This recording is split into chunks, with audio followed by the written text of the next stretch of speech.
Hello, this is Jim Hunt for Bramasol's Insights to Action podcast series. Today, we're going to look at multi-company code for revenue accounting, specifically in RAR. And we are so lucky to have Haroon Mohammad, who is actually the main designer of multi-company code for RAR. So we're going straight to the expert. Haroon, it's really good to have you here. Thank you very much, Jim. I'm glad to be part of it. Just a bit of background.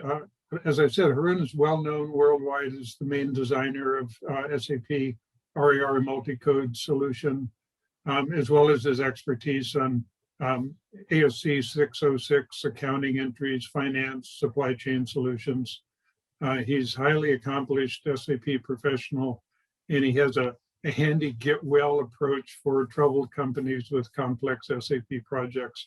He's got over 24 years of SAP experience in large, complex SAP financial transformation projects. So it's perfect to focus on multi-company code today.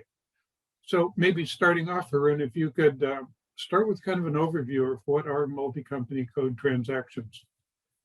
Sure, Chip. Multi-company code transactions are the transactions when the companies wants to do the revenue accounting for two companies together where there are two contracts and they want to achieve a consolidated result by transacting between these two companies.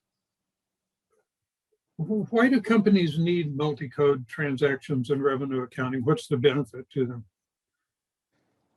Well, I think there are very specific set of companies who are looking for some kind of solution to do the multi-company, and I would add multi-currency transactions because the companies are globally present, and then they do the transaction with each other as a sister companies.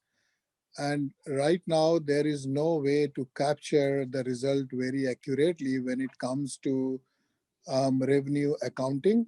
And that's why there is a need to do the intercompany or the transaction between the two companies, which are called sister companies, and capture those results accurately as if they are doing the transaction seamlessly for the revenue accounting.